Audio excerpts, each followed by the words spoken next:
जय हिंद दोस्तों। कैसे हैं आप सभी लोग। आशा करता हूं आप सभी ठीक होंगे, स्वस्थ होंगे और मौज कर रहे होंगे। एक बार फिर से आपके अपने YouTube चैनल बोर्डजू में आपका स्वागत है। आज का हमारा टॉपिक रहेगा फंजाई। कवक की बात करेंगे। कवक का शाब्दिक अर्थ क्या है, कवक को कौन लेकर आया, किस वैज्ञानिक ने कवक के बारे में बताया, इन सब बातों की चर्चा अपन इस वीडियो में करेंगे।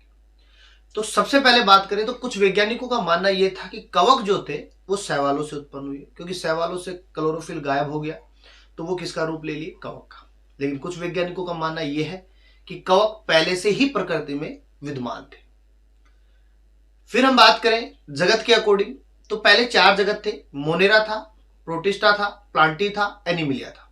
और कवकों को किसमें रखा गया था, प्लांटी में। लेकिन एक और वैज्ञानिक की जब एंट्री हुई, और एंट्री हुई किसकी, आर एच विटेकर की। किसकी हुई, आर एच विटेकर की।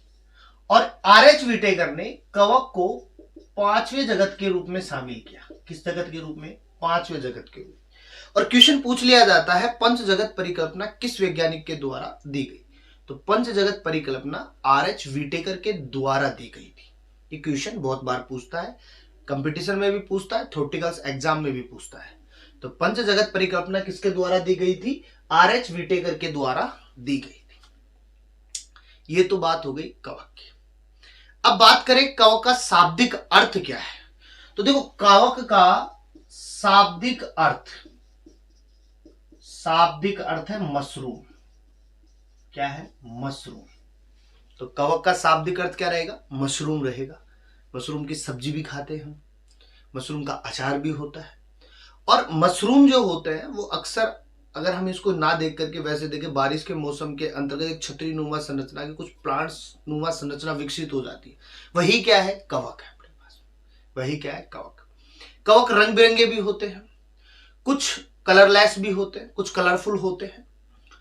और कवक को सबसे शाब्दिक अर्थों में बात करें, अगर अपन घरों में भी देखेंगे तो कवक दिख जाएगा। सिंपल सी बात है, फफूंद। फफूंद को क्या कहते हैं, कवक कहते हैं। अक्सर रोटियां जो होती है टिप्पन के अंदर रह जाती है, और वो बहुत लंबे समय तक रह जाती है, जैसे 2-4 दिन की हो जाती है तो सूख जाती है। सूखने पर उनके ऊपर एक सफेद परत सी बन जाती है। वो क्या है, कवक की परत, फफूंदी है वो। और वो फफूंद क्या है, कवक है। समझ गए बात को। अब बात करें कवक के लिए। अब कवक की बात करते हैं कि कवक सर्वव्यापी है। पहली बात तो सर्वव्यापी। सर्वव्यापी का मतलब संसार की ऐसी कोई जगह नहीं है जहां पर कवक नहीं पाया जाता। सर्वव्यापी में मैं जल को भी शामिल करूं, थल को भी शामिल करूं और वायु को भी शामिल करूं। अर्थात जल, थल और वायु तीनों जगह क्या प्रेजेंट है, कवक प्रेजेंट है। समझ गए बात को। दूसरी बात, सभी बहुकोशिकीय होते हैं, मल्टी सेलुलर होते हैं। अब मल्टी सेलुलर है तो कैसे होंगे, सुविकसित, वेल डेवलप होंगे, किसी बात की कोई कमी नहीं रहेगी, 19-20 नहीं रहेगा, वेल डेवलप होंगे, अपना पोषण अपने आप निकालेंगे, किसी पर डिपेंड नहीं रहेंगे। सबसे पहली बात तो समझो। और पूर्ण रूप से अपना सरवाइव करने वाले होते हैं। सुविकसित है तो इसीलिए हम इसको कौन सी कोशिका में डालेंगे, यूकैरियोटिक में। कौन सी में डालेंगे, यूकैरियोटिक। यूनिसेल्युलर को अपन किस में डालते हैं, प्रोकैरियोटिक में। लेकिन मल्टी सेल्युलर को अपन किस में डालते हैं, यूकैरियोटिक। शरीर कैसा होता है इनका, धागेनुमा। कैसा होगा, धागेनुमा। धागे को हम क्या कह सकते हैं, थ्रेड। क्या कह सकते हैं, थ्रेड। तो ये कह सकते हैं कवक का जो शरीर होता है थ्रेड लाइक होता है, धागेनुमा होता है। और ये जो धागेनुमा संरचना होती है ना, इसको हम क्या कहते हैं, हाइफी कहते हैं। धागेनुमा संरचना को हम क्या कहेंगे, हाइफी। तो अकेले कवक को हम क्या कहेंगे, हाइफी कहेंगे। और अनेक हाइफी मिलकर के एक जाल नुमा संरचना बना लेते हैं, और उस जाल नुमा संरचना को बेटा क्या कहेंगे, माइसीलियम। समझ गए बात को। अकेला हाइफी धागेनुमा है, और अनेक हाइफी मिलकर क्या बनाएंगे, जाल। उस जाल को हम क्या कहेंगे, माइसीलियम। हर एक प्लांट, हर एक जीव की बात करें तो सभी का भोजन स्टोर करने का तरीका क्या होता है, अलग होता है। अनेक प्रोडक्ट के रूप में भोजन को स्टोर करता है। जैसे मनुष्य की बात करें या जीवों की बात करें तो जीव किस में करते हैं, ग्लूकोज के रूप में। प्लांट्स किसके रूप में करता है, स्टार्च के रूप में। और वही कवक जो होता है अपना भोजन किस रूप में संचित करता है, ग्लाइकोजन के रूप में करता है। किसके रूप में, ग्लाइकोजन के रूप में। दूसरी बात, इसकी जो कोशिका भित्ति होती है वो काइटिन व पॉलीसैकेराइड की बनी होती है। किसकी बनी होती है? काइटिन व पॉलीसैकेराइड। ये क्वेश्चन भी बहुत इंपॉर्टेंट है, बहुत बार पूछता है कवकों की कोशिका भित्ति किससे मिलकर बनी होती है। और ऑब्जेक्टिव जो टाइप क्वेश्चन होते हैं उसके अंदर सेल्यूलोज जरूर पूछता है, हेमिसेल्यूलोज होता है, और बच्चों का दिमाग वहीं सेल्यूलोज पर टिक जाता है। क्यों? क्योंकि कवक को प्लांट्स में मानते हैं, लेकिन कवक की कोशिका भित्ति जो है वो किससे बनती है? काइटिन से। साथ में क्या होगा? पॉलीसैकेराइड। समझ गए बात को? इसके अलावा और बात करें, कवक के लिए हम बात करें तो स्टडी ऑफ फंजाई, और स्टडी ऑफ फंजाई को अपन क्या कहेंगे? माइकोलॉजी। क्या कहेंगे? माइकोलॉजी। कवक का अध्ययन क्या कहलाएगा? माइकोलॉजी। और स्टडी की बात होती है तो मैं क्या ने कहा था? लॉजी लगा दो पीछे, स्टडी बन जाएगी, तो माइकोलॉजी मतलब कवकों का अध्ययन।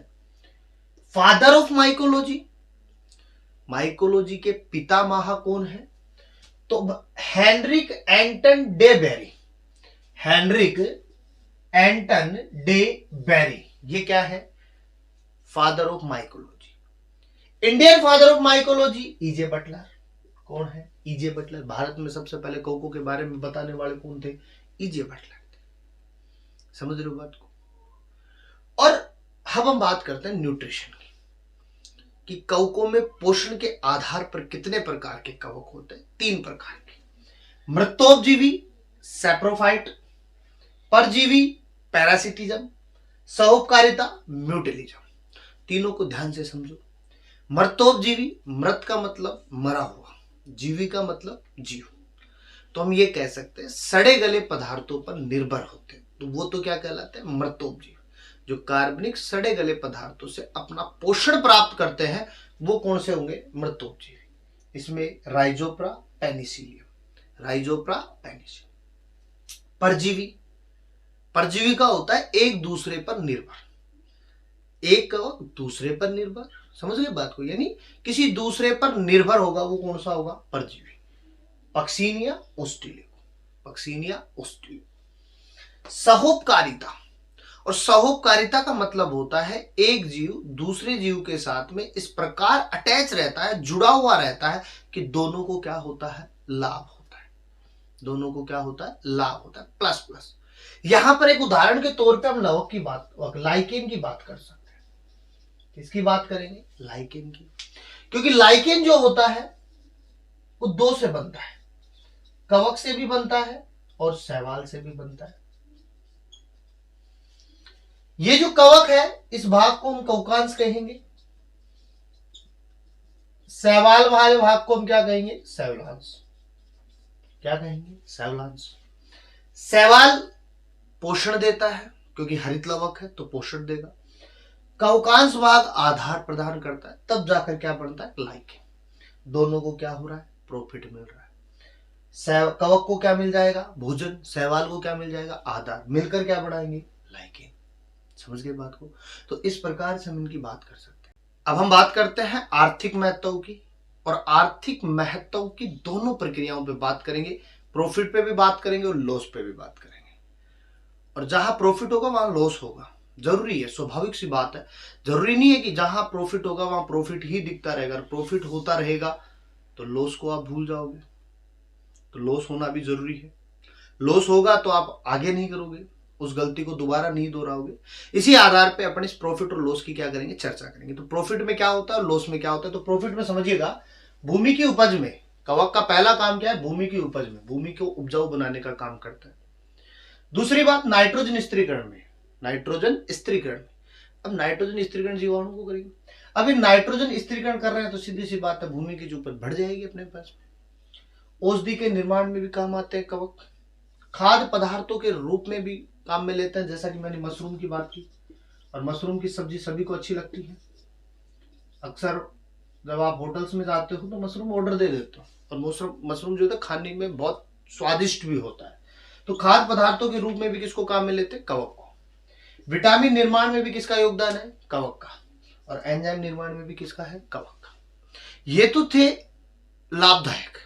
अब हम बात करेंगे हानिकारक क्रियाओं की। लाभदायक के बाद बात करते हैं हानिकारक की। लॉस क्या क्या है? तो सबसे पहला है कि खाद्य पदार्थों को सड़ाना, और अपन ने बताया था कि अक्सर जब रोटियां ठंडी हो जाती है और वो कुछ दिनों तक रह जाती है तो सूख जाती है, तो उनके ऊपर क्या परत जम जाती है, व्हाइट व्हाइट सी परत आ जाती है, जिसे हम क्या कहते हैं, फफूंद कहते हैं। तो सबसे बड़ी बात है खाने को छुड़ा रहा है।